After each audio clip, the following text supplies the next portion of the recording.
5년 동안 1조 6천억을 들인 세계 최초 디램이 종이 12장에 손글씨로 베껴져서 중국으로 빠져나갔습니다.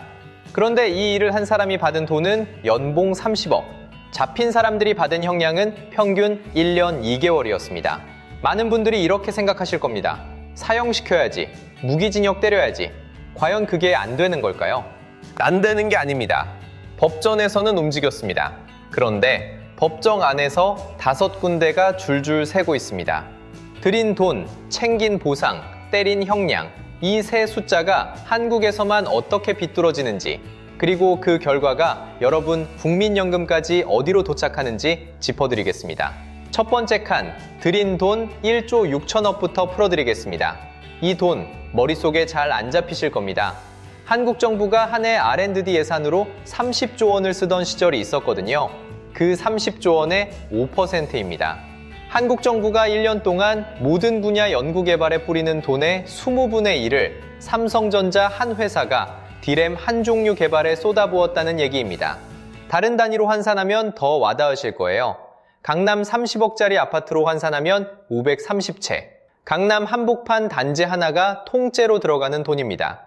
그리고 이 돈은 사실 돈이 아니에요. 박사급 엔지니어 수백 명이 매일 클린룸으로 출근해서 시제품 만들고 깨고 다시 만들기를 반복한 5년이라는 시간이 응축된 숫자거든요. 이게 1조 6천억의 진짜 정체입니다. 그렇게 5년을 갈아 넣어서 만든 결과물이 2016년 4월 5일 양산에 들어간 18나노 8기가비트 DDR4 디램이었습니다. 같은 시기에 미국도 일본도 양산을 못했어요. 한국이 세계 처음으로 손에 쥔 메모리였던 거예요. 세계 1등 자리를 처음 가져온 그 순간 그 안에 박혀있던 공정정보가 600단계입니다. 600단계라는 건 디램 한 장이 클린룸 안에서 600번의 손길과 600번의 검증을 거쳐 나온다는 뜻이거든요. 한 단계만 비뚤어져도 다음 단계가 무너지는 정밀 작업입니다. 그런데 이 600단계가 종이 12장에 빠져나갔습니다. A사 한 묶음 옆에 두면 보이지도 않을 분량입니다. 회의록 한 권보다 얇아요. 사무실 책상 위에 올려놓아도 그냥 메모 뭉치로 보일 두께입니다. 그 안에 5년이 들어갔습니다. 1조 6천억이 들어갔습니다. 어떻게 가능했냐? 핵심 연구원으로 지목된 J씨가 4일 동안 600단계 공정정보를 자기 손으로 한 글자씩 써서 옮긴 겁니다. 휴대폰은 보안에 막혀서 안 됐고 USB는 더더욱 안 됐고 사진도 안 됐습니다. 그래서 가장 원시적인 방법, 손으로 베껴 쓰는 방법을 택한 거예요. 4일이라는 숫자가 무서운 건 그 결심의 두께 때문입니다. 충동이 아니거든요. 4일 동안 매일 회사로 출근해서 한 페이지씩, 한 단계씩 옮겨 적은 사람의 결심입니다. 이 시점에서 두 번째 숫자, 챙긴 보상으로 넘어갑니다. 기술을 가지고 나간 사람, 그리고 그 사람을 데려가려고 손짓한 쪽이 제시한 조건이 어떤 그림이었느냐? 실장급 기준으로 연봉 30억에 수억 원의 계약금이 따로 붙고 자녀 국제학교 학비까지 패키지로 묶여 있었습니다. 이게 당발성 보너스가 아니에요. 자녀 학비가 들어간 순간 그건 이직이 아니라 가족을 통째로 옮기는 조건이 되거든요. 한 사람의 일탈로 보기는 어려운 그림입니다. 한 가정이 인생 진로를 통째로 바꾸는 거래에 가까워요. 일반 인력에게 제시된 조건도 마찬가지였습니다. 퇴사 직전 받던 연봉의 2배에서 4배. 이걸 받고 안 흔들릴 사람을 찾기가 더 어려운 액수입니다. 그리고 세 번째 숫자, 때린 형량입니다. 이 부분을 들으시면 처음에는 잘못 들으신 줄 아실 거예요. 한국에서 산업기술을 외국으로 빼돌리다 잡힌 사람들이 실제로 받은 평균 형량이 1년 2개월입니다. 더 정확히는 14.9개월. 이건 댓글창에 떠도는 어림짐작이 아닙니다. 대검찰청이 직접 정리한 연구용역 보고서에 박혀있는 숫자거든요. 2022년에 선고된 영업비밀 해외 유출 사건들의 평균이 1년 2개월입니다. 세 숫자를 한 줄에 다시 놓아보겠습니다. 들인 돈 1조 6천억, 챙긴 보상은 연봉 30억 패키지에 가족 2주까지 포함, 때린 형량 1년 2개월. 이 세 칸이 한국이라는 한 나라 안에서만 이렇게 만들어진다는 게 이 영상의 핵심입니다. 다른 나라는 안 그렇거든요. 그건 뒤에서 미국, 일본, 대만 숫자로 직접 보여드립니다. 지금 이 단계에서 많은 분들이 자연스럽게 떠올리실 질문이 있을 거예요. 그러면 그 1조 6천억이라는 돈은 도대체 어디서, 어떻게 만들어진 돈이고 5년이라는 시간은 어떻게 쌓인 시간이며 그게 어떻게 종이 12장에 담길 만큼 압축될 수 있었느냐? 이 질문이 풀려야 다음 칸인 30억의 진짜 정체가 보이고 그래야 마지막 칸인 1년 2개월이 왜 한국에서만 만들어지는지가 정확히 보입니다. 그래서 1조 6천억부터 짚어드리겠습니다. 5년 동안 어디에 쓰인 돈인지, 그 돈이 만든 자산은 매출 5조 손실보다 훨씬 큰 무엇이었는지, 그리고 그 자산을 가져간 회사 뒤에는 누가 서 있었는지, 이걸 알아야 그 압축이 얼마나 비현실적이었는지가 비로소 보이거든요. 5년이라는 시간부터 풀어보겠습니다. 삼성이 그 5년 끝에 세상에 처음 내놓은 게 18나노 디램이라는 메모리였습니다. 이 18나노라는 게 뭐냐? 같은 손바닥만한 칩 안에서 더 적은 전력으로 더 많은 데이터를 다루는 메모리입니다.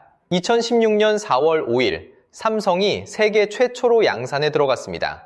같은 시기 미국도 일본도 양산에 들어가지 못했습니다. 한국만 들어갔습니다. 이게 뭘 의미하는지 한번 짚고 가겠습니다. 이 시점부터 한국이 글로벌 디램 점유율 70%를 들고 들어가기 시작했거든요. 70%라는 숫자가 추상적이실 텐데 이렇게 보시면 됩니다. 전 세계가 쓰는 메모리 10개 중 7개는 한국에서 나옵니다. 삼성이 32%대, SK하이닉스가 36%대를 가집니다. 스마트폰, 노트북, 데이터 센터, 자율주행차, 이 모든 기계의 심장 박동은 사실 한국 두 회사의 라인에서 같이 뜁니다. 한국이 메모리 시대에 산소 같은 존재였다는 뜻이에요. 박사급 엔지니어 수백 명이 매일 평택과 이천으로 출근해서 5년을 보았습니다. 그렇게 만든 게 이 18나노 한 줄입니다. 그래서 한국 사람들이 반도체 얘기 나올 때 어깨에 힘이 좀 들어갔던 겁니다. 우리가 만든다. 세계 1등이다. 이게 한국 사람의 자부심이었거든요. 그런데 여기서부터 이야기가 비뚤어집니다. 2016년이라는 같은 해 중국 안후이성 허페이라는 도시에서 한 회사가 세워집니다. 이름은 창신 메모리 CXMT입니다. 회사가 자기 돈으로 세워진 게 아닙니다. 안후이성 정부가 출자하고 중국 국가 반도체 펀드가 받쳐주는 국책회사로 등장합니다. 삼성이 세계 최초 양산을 발표하던 그 해, 같은 해의 출발선에 섰다는 겁니다. 그리고 정확히 7년 뒤 2023년 이 신생회사가 중국 최초로 세계에서 네 번째로 10나노대 디램 양산에 성공합니다. 설립부터 양산까지 걸린 시간이 4년 안팎입니다. 설립일 기준으로 보면 7년이고 본격 디램 개발 착수 시점부터 보면 4년이라는 게 업계 추산입니다. 한국이 5년에 만든 시간을 CXMT는 4년에 가져갔습니다. 여기서 시간이라는 단어를 한번 다시 보셔야 됩니다. 시간은 돈으로 살 수 있는 게 아니거든요. 박사 한 명을 배출하는데 한국에서만 9년이 걸립니다. 그 박사를 모아 라인을 돌리면서 시제품 폐기와 양산 검증을 거치는데 또 5년입니다. 이걸 통째로 4년에 가져갔다는 건 한국이 그동안 들인 시간을 통째로 압축해 가져갔다는 뜻이에요. 그 압축의 손잡이가 앞부분에서 보신 종이 12장이었습니다. 그래서 어떻게 됐을까요? 검찰이 추산한 숫자가 있습니다. 삼성전자 한 회사 기준 2024년 매출 감소 추산만 5조 원입니다. 한국 경제 전반 피해는 검찰 추산으로 최소 수십조 원. 5조라는 숫자가 멀게 느껴지실 텐데 이렇게 와닿게 보시면 됩니다. 삼성전자가 한국에서 직접 고용하는 사람이 12만 명입니다. 협력사와 연관 일자리까지 합하면 60만 명을 넘습니다. 이 60만 명이 한 분기 내내 일해서 만든 영업이익의 상당 부분이 종이 12장에 한 번에 깎인 셈입니다. CXMT가 지금 어디까지 와 있느냐? 2024년 글로벌 디램 시장에서 매출 4%, 출하량 6%, 생산 능력 10% 사이입니다. 측정 방식에 따라 4에서 10% 사이를 오갑니다. 공식적으로는 세계 4위 자리에 올랐습니다. 4년 만에 세계 4위입니다. 한국이 5년 동안 1조 6천억을 들여 잡은 1등 자리 옆에 4년 만에 4위가 따라붙어 텄습니다. 70%였던 한국의 점유율이 한 자리 한 자리 깎이기 시작했다는 뜻입니다. 자, 여기까지가 디램 이야기입니다. 그런데 이게 디램만 그런 게 아닙니다. 비슷한 시기에 삼성바이오에서도 30대 직원이 항체 발효도면 2,800장을 옷 속에 숨겨서 15차례 들고 나갔습니다. 첫 공판에서 그 사람이 한 말은 여자친구 집에 그냥 보관만 했다였습니다. 한 사람의 일탈이 아니라 한국 산업 전반에서 같은 패턴이 굴러간다는 뜻입니다. 한 가지 더 짚고 가겠습니다. 이 영상의 진짜 무게는 디램에서 끝나지 않습니다. 지금 매출 5조가 깎였다고 말씀드렸는데 사실 이건 시작에 불과합니다. 진짜 손실은 따로 있어요. 지금 엔비디아, AMD, 오픈AI, 구글이 매주 삼성에 메일을 보내고 있는 메모리가 있습니다. 고대 역폭 메모리, AI에 들어가는 그 메모리. 업계에서는 HBM이라고 부릅니다. 이 HBM이 다음 표적이라는 게 업계에 일치된 관측입니다. 이 부분은 영상 끝 부분에서 다시 짚어드리겠습니다. 그러면 이제 처음 질문으로 돌아갑니다. 한국이 5년 들인 1조 6천억은 정확히 무엇에 쓰였는가? 그리고 그 돈으로 만든 자산이 단순한 매출 5조보다 훨씬 큰 무엇이었다는 사실을 이제부터 한 칸씩 풀어보겠습니다.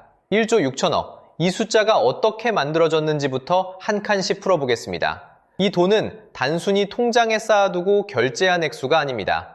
박사급 엔지니어 수백 명이 5년 동안 매일 출근해서 만든 시간입니다. 클린룸에 들어가는 그 흰 방진복 한 벌, 한 사람이 하루 2번씩 갈아입습니다. 그 안에서 18나노라는 이름의 회로폭을 잡는 일을 합니다.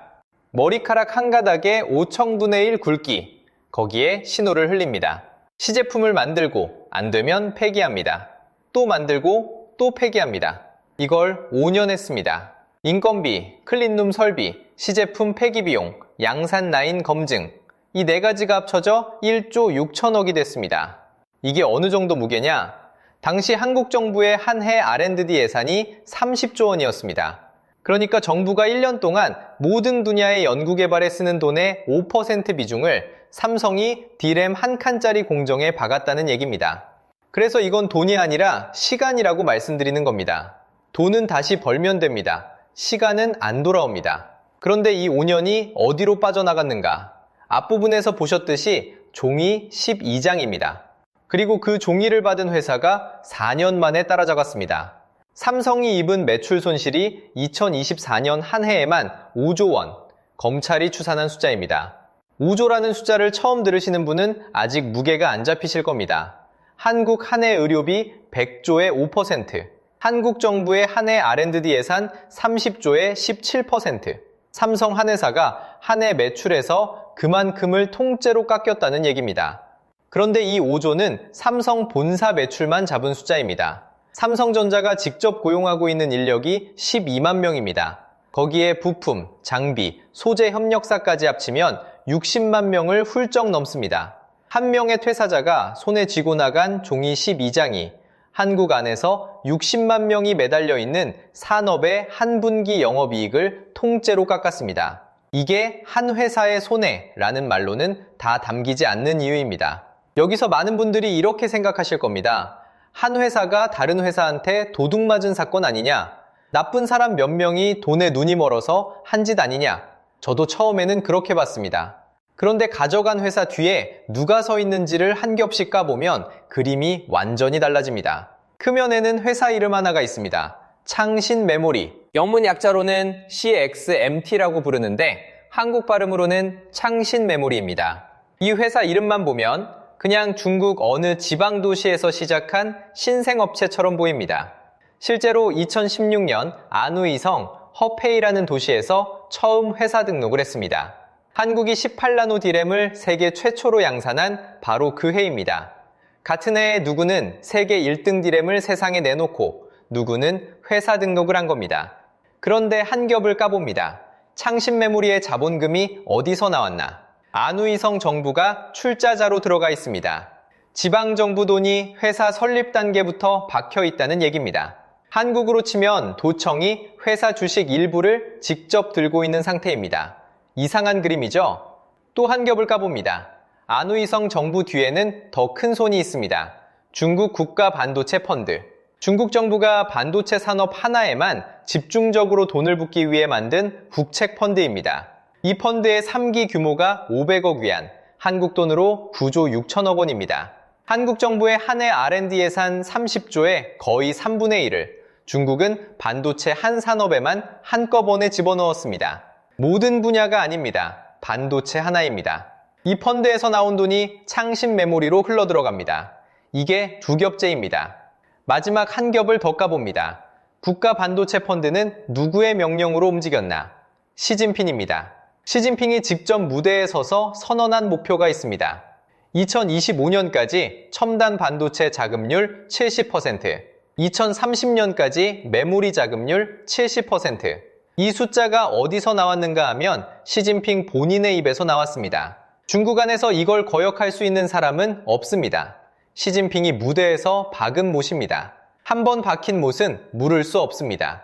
부하들은 그 못을 향해 뛰어야 합니다. 국가 반도체 펀드 9조 6천억은 그 못을 향한 도구고, 안우이성 정부 출자는 그 도구의 손잡이고, 창신 메모리는 그 손잡이의 끝에 달린 칼날입니다. 그래서 이 칼날이 어떻게 움직였는지를 보면 그림이 더 선명해집니다. 창신 메모리는 4년 만에 D램 생산 능력을 5배로 늘렸습니다. 공장에서 한 달에 찍어내는 웨이퍼가 16만 장, 글로벌 D램 생산 능력의 10%를 점유하기 시작했습니다. 공식적으로는 세계 4위입니다.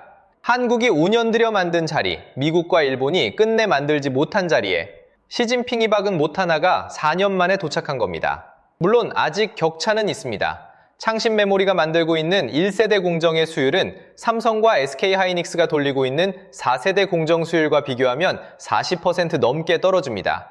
같은 웨이퍼를 100장 돌려도 한국은 더 많은 양품을 건지고 중국은 그만큼 못 건진다는 얘기입니다. 그래서 매출 점유율은 4%에 머물러 있습니다. 그런데 무서운 점은 여기에 있습니다. 생산 능력은 이미 10%, 출하량은 6%, 매출은 4%. 이 세 숫자의 간격이 좁혀지는 속도가 곧 한국의 남은 시간입니다. 수율은 시간이 풀어주는 문제입니다. 설비를 깔아본 횟수, 라인을 돌려본 횟수가 쌓이면 수율은 따라옵니다. 한국이 5년에 만든 18나노 공정의 수율을 창신 메모리가 4년에 따라잡았다는 사실 자체가 이미 그 증거입니다. 이 시점에 와서 정리해보면 들인 돈과 빼앗긴 매출 사이에 진짜 손잡이가 따로 있다는 게 보일 겁니다. 한국이 들인 1조 6천억은 한 회사의 5년이었습니다. 빼앗긴 5조는 한 회사의 1년이었습니다. 그런데 그걸 가져간 쪽은 한 회사의 작품이 아닙니다. 지방정부와 국채권도와 국가 최고 지도자가 한 줄로 서서 만든 9조 6천억짜리 작전이었습니다. 이건 한 사람의 도둑질이 아닙니다. 이건 한 회사의 도둑질도 아닙니다. 이건 국가 단위 작전입니다. 손은 제이씨가 움직였지만 그 손을 끌어당긴 줄은 시진핑까지 올라갑니다. 이 시점에서 댓글창에는 늘 같은 한마디가 박힙니다. 사형시켜라. 매국노다. 이런 사건만 나오면 어김없이 따라붙는 한마디입니다. 저도 처음 이 구조를 알았을 때 똑같은 생각이 먼저 올라왔습니다. 9조 6천억짜리 국가작전 앞에서 한국이 내놓은 답이 종이 12장이라면 그 종이를 들고 나간 사람은 도대체 무엇을 받았길래 그렇게 움직였는가? 30억을 받았다고 들으셨을 겁니다. 그런데 그 30억이라는 숫자 들으신 그대로가 아닙니다. 그 안에 자녀 국제학교 학비가 있고 가족 단위로 옮기는 조건이 있고 잡혀도 손해 안 보는 산수가 따로 짜여 있습니다. 시진핑이 박은 못과 한국에서 나간 사람이 만난 곳, 그리고 거기서 받은 진짜 보상의 정체를 다음 장에서 짚어드리겠습니다. 시진핑이 무대에서 박은 못과 한국에서 나간 사람이 만난 곳, 거기서 받은 보상이 우리가 흔히 말하는 30억의 진짜 정체입니다. 이 30억이라는 숫자 한 번쯤 뉴스에서 보셨을 겁니다. 그런데 정작 30억이 무엇으로 구성된 패키지인지 끝까지 풀어서 보여준 보도는 거의 없습니다. 지금부터 그 30억의 안쪽을 한 칸씩 열어드리겠습니다. 먼저 실장급, 그러니까 D램 공정의 한 라인을 머리부터 발끝까지 다 아는 사람에게 제시된 조건입니다. 연봉 30억, 거기에 수억 원짜리 계약금이 별도로 붙습니다. 그리고 자녀 국제학교 학비, 이 세 가지가 한 공투에 묶여 건너옵니다. 일반 인력은 어떨까요? 퇴직 당시 받던 연봉의 2배에서 4배를 보장합니다. 한국에서 같은 일을 하던 사람이 사표 한 장 쓰고 비행기를 타면 다음 달 통장에 찍히기는 숫자가 2배에서 4배가 됩니다. 여기서 한번 멈춰보겠습니다. 30억이라는 숫자가 당발 보너스로 들리실 수 있습니다. 한 번 받고 끝나는 돈. 그런데 자녀 국제학교 학비가 패키지 안에 들어가 있다는 건 의미가 다릅니다. 국제학교 학비는 1년이 아니라 자녀가 졸업할 때까지 따라다니는 돈입니다. 즉, 이 패키지는 한 사람의 1년치 보상이 아니라 한 가족의 향후 10년, 20년 인생 동선을 통째로 사들이는 가격표입니다. 이건 이직이 아닙니다. 이민입니다. 한 사람의 일탈로 보일 수가 없습니다. 한 가정이 인생 진로를 통째로 바꾸는 거래입니다. 자, 그러면 이 가족 단위 패키지를 받은 사람들이 그 대가로 무엇을 들고 나갔는지를 봐야 합니다. 종이 12장. 이 12장이 어떻게 만들어졌는지 검찰 공소장에 나와 있는 동선을 따라가 보면 머리가 서늘해집니다. D램 600단계 공정정보. 600단계라는 건 칩 한 장을 만드는 데 거치는 공정, 한 칸 한 칸의 이름과 설비 정보, 그리고 그 단계마다 어떤 약품을 어떤 온도에 어느 시간 동안 쓰는지가 다 들어있는 매뉴얼입니다. 이게 디지털 파일로는 산더미처럼 큽니다. 그런데 삼성전자 사업장 안에서는 휴대폰으로 사진을 찍을 수 없습니다. 외부로 나가는 USB도 막혀 있습니다. 보안 시스템이 그 정도 수준은 막아둡니다. 그러면 이 사람은 어떻게 했을까요? 손으로 베껴 적었습니다. 4일 동안 600단계를 자필로 옮겼습니다. 회의록 2권쯤 되는 분량의 노트 12장이 사람의 손글씨로 채워진 겁니다. 사진은 안 되니까 손글씨로 우회한다. 이게 한 줄로 끝나는 문장이지만 4일이라는 시간을 떠올려 보시면 의미가 다릅니다. 회사에 출근해서 보안 라인 안에 자료를 펼쳐놓고 4일 동안 책상에 앉아 600칸을 채웠습니다. 마음을 먹지 않으면 4시간도 못합니다. 그런데 4일을 했습니다. 이게 끝이 아닙니다. 이 사람이 들고 나간 정보를 받기 위해 중국 쪽에서 어떤 동선을 짜뒀는지 보겠습니다. 첫째, 한국 회사를 그만두면 보통 경쟁사로 바로 못 갑니다. 경쟁사 이직 금지 조항이라는 게 계약서에 박혀 있습니다. 그래서 이 사람들은 비료회사로 위장 취직을 합니다. 반도체와 아무 상관없는 회사 명함을 들고 한동안 그 회사에서 출퇴근을 하는 모양새를 만듭니다. 종이 위로는 비료회사 직원입니다. 둘째, 위장회사를 따로 세웁니다. 그리고 그 사무실을 주기적으로 옮깁니다. 한 자리에 오래 있으면 추적이 붙으니까요. 셋째, 통신은 한국 휴대폰을 안 씁니다. 중국산 휴대폰과 중국 쪽 이메일만 씁니다. 한국 통신망에는 흔적이 안 남게 합니다. 넷째, 동료들끼리 미리 약속을 해둡니다. 누가 출국 금지를 당하거나 누가 체포되면 그 사실을 어떻게 서로에게 알릴지 암호를 정해놓는 겁니다. 이 동선을 한 줄로 정리하면 이렇게 됩니다. 비료회사 명함, 위장회사 사무실, 중국산 통신, 동료 간 암호, 그리고 4일짜리 손글씨 노트 12장. 이건 한 사람이 충동적으로 저지른 일이 아닙니다. 영화에서 본 듯한 첩보작전 매뉴얼이 한국 반도체 사업장 옆에서 그대로 굴러갔다는 뜻입니다. 그런데 여기서 한국 시청자라면 자연스럽게 한 가지 결론을 얹습니다. 처벌이 부족하다는 결론. 조금 전에 보신 그 외침이 왜 그 자리에 정확히 도착하는지 그 정서를 사실 위에 올려놓고 한번 산수를 해보면 분노가 정확하다는 게 보입니다. 지금까지 나온 숫자를 정리해 보겠습니다. 받은 돈 30억, 들고 나간 분량 종이 12장, 그리고 잡힌 사람들이 한국 법정에서 받는 평균 형량 1년 2개월입니다. 이 세 숫자를 한 줄에 놓고 산수를 한번 해보겠습니다. 30억 갖고 나가서 운이 나빠 잡혀도 1년 2개월을 산다. 그러면 한 달에 얼마를 번 셈일까요? 30억을 14개월로 나누면 한 달에 약 2억 5천만 원입니다. 감옥에서 한 달 누워있으면 2억 5천만 원이 적립되는 구조입니다. 이게 직장이라고 생각해 보십시오. 한국 어느 회사 다니시면 한 달에 2억 5천을 가져가실 수 있을까요? 그런데 이 거래는 그걸 감옥 안에서 보장합니다. 사실상 잡혀도 손해보지 않는 거래 구조라는 말이 여기서 나옵니다. 거래라는 표현이 무겁게 들리실 수 있는데 보상과 형량을 한 줄에 놓고 보면 이건 비유가 아니라 회계입니다. 여기서 한 번 더 짚고 가야 할 게 있습니다.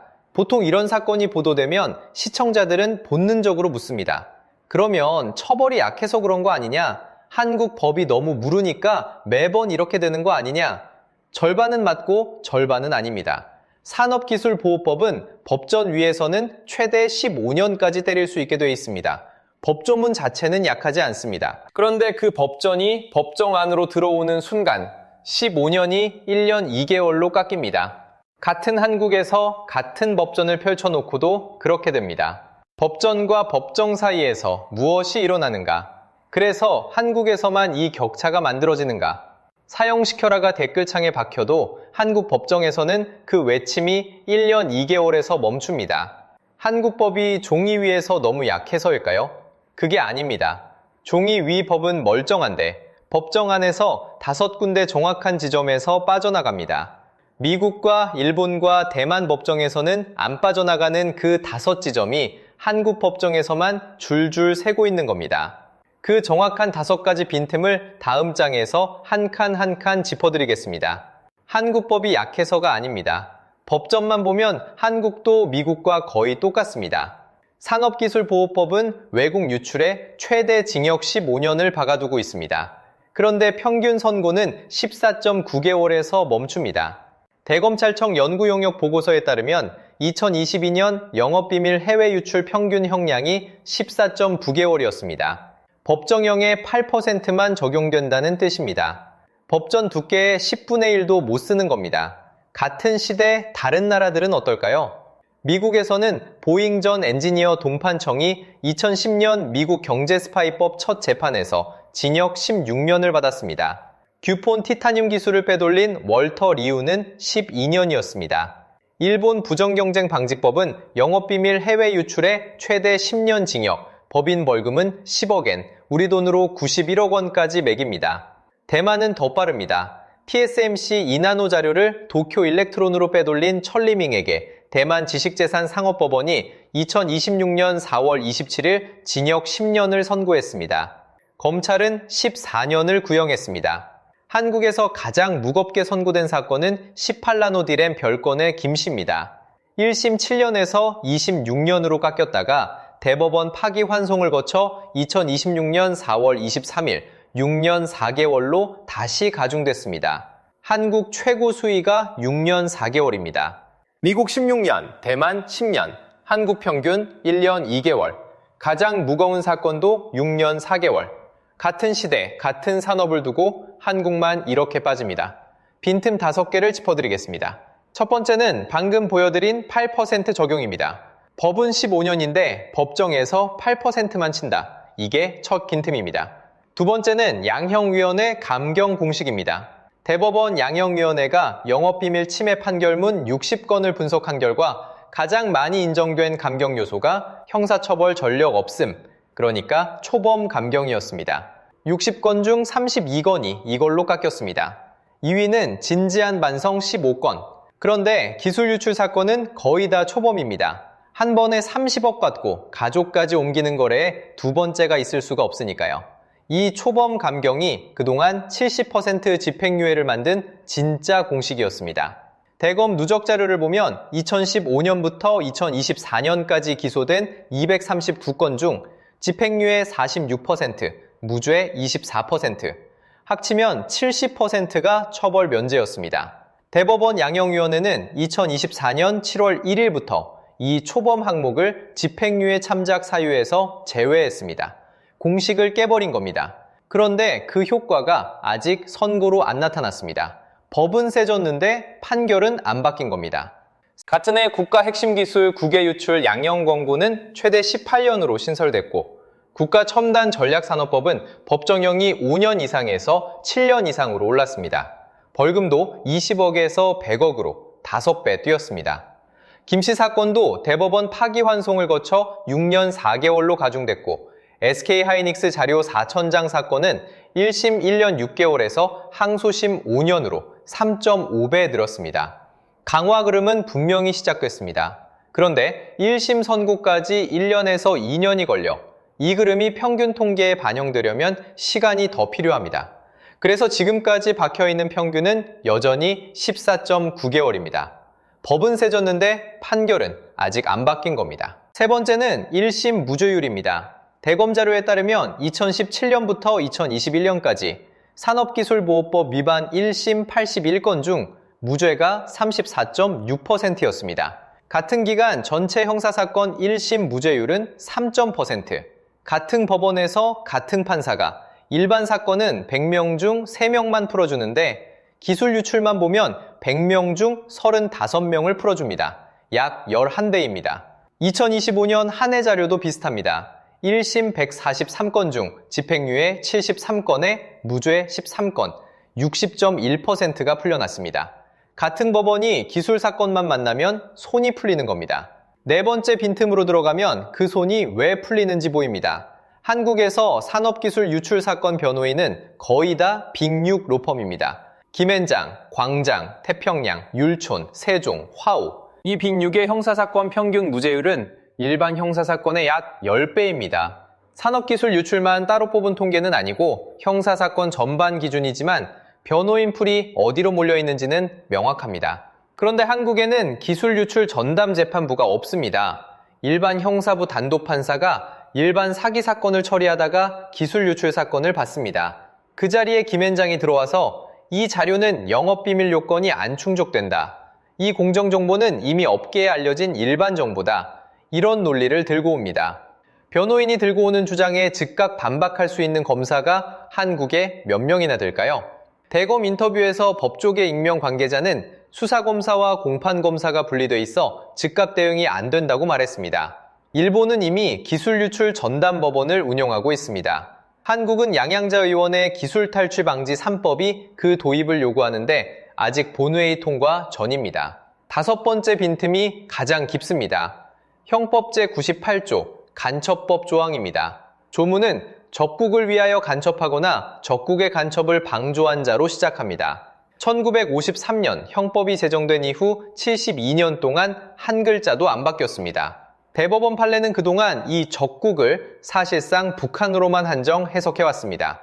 중국이든 미국이든 일본이든 다른 외국으로 정보를 빼돌리는 건 간첩죄로 처벌하지 못한다는 뜻입니다. 이게 2025년 12월 본회의를 통과해서 외국으로 바뀝니다.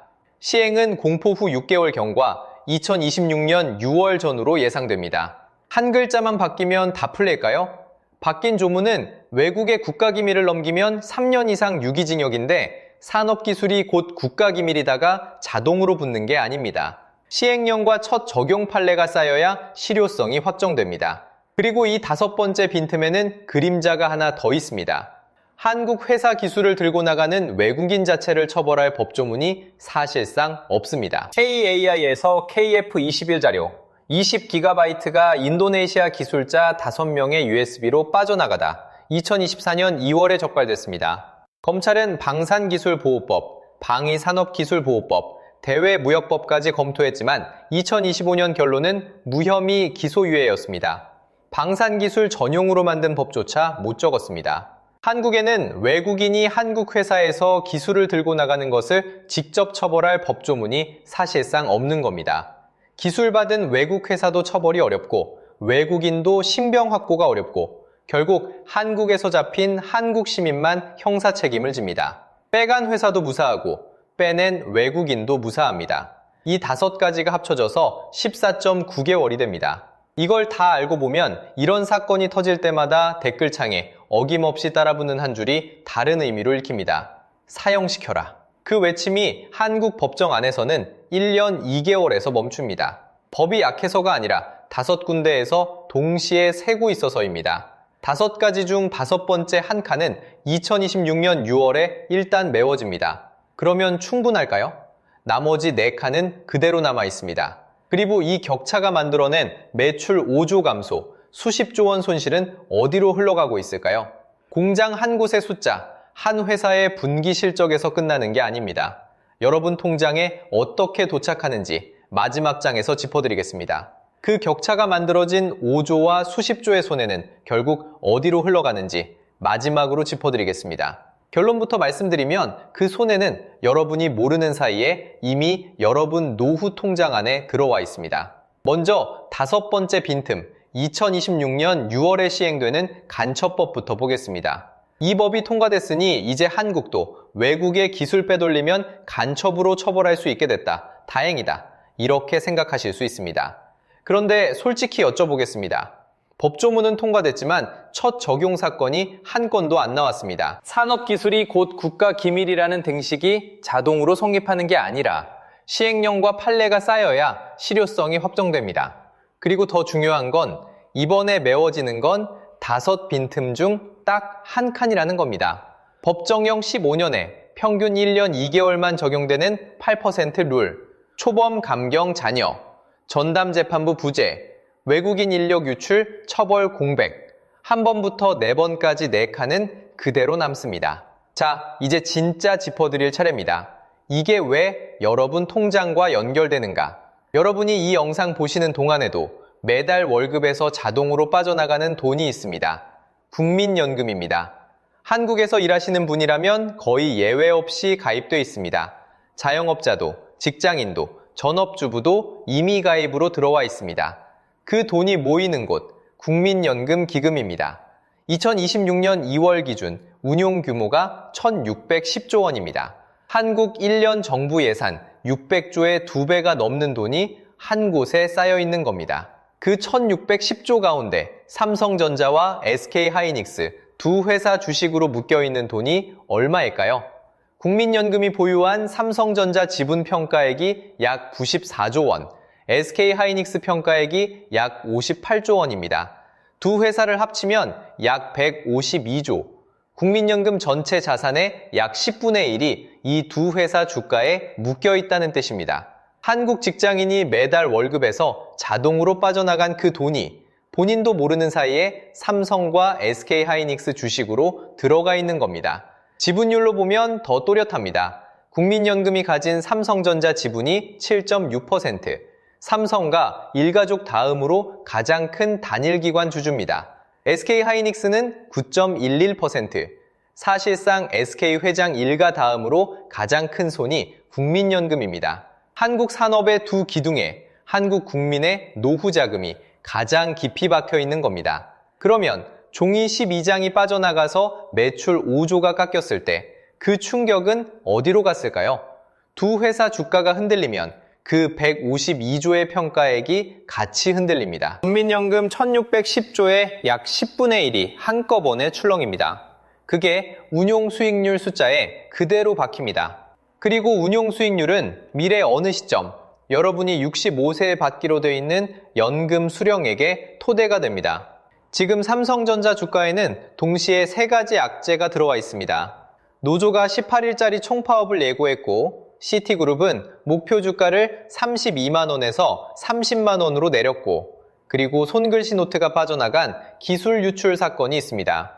검찰 추산 매출 감소 5조 원, 삼성전자 직접 고용이 12만 명, 협력사까지 포함하면 60만 명이 이 회사에 묶여 있습니다. 한 사람의 퇴사가 이 회사 한 분기 영업이익의 일부를 통째로 깎은 셈입니다. 지금 삼성 주가가 흔들리는 진짜 이유 중 하나가 그 종이 12장이었습니다. 그리고 그 흔들림은 여러분 국민연금 잔고에 그대로 박힙니다. 여기서 끝이 아닙니다. 다음 표적은 이미 지목되어 있습니다. 고대 역폭 메모리, HBM이라고 부르는 그 칩입니다. 엔비디아, AMD, 오픈AI, 구글이 매주 공급 상황 메일을 보내는 그 메모리. 다행히 창신 메모리는 극자외선 노광 장비를 가지고 있지 않습니다. HBM 추격에는 빨간불이 켜져 있습니다. 그래서 전공법이 막힌 그 회사는 지금도 다른 손잡이를 찾고 있을 겁니다. 그 손잡이가 무엇일지는 지금 이 영상을 끝까지 본 모두가 함께 주시할 부분입니다. 자, 정리하겠습니다. 들인 돈 1조 6천억, 챙긴 보상 30억, 때린 형량 1년 2개월. 이 세 숫자가 한국에서만 비뚤어지는 이유 5가지를 짚어드렸습니다. 그리고 그 격차가 여러분 국민연금 152조까지 도착하는 길도 짚어드렸습니다. 물론 주가가 흔들리는 이유는 여럿입니다. 거시경제 흐름도 있고 반도체 사이클도 있습니다. 그 여러 이유 가운데 우리 노후 자금을 떠받치는 핵심 기둥 하나가 그 얇은 종이 12장에 갉아먹히고 있다는 사실은 변하지 않습니다. 여러분이 5 빈틈 중 가장 먼저 메워야 할 게 무엇이라 생각하시는지, 그리고 여러분의 노후 통장은 지금 어디까지 흔들리고 있는지 댓글로 남겨주십시오.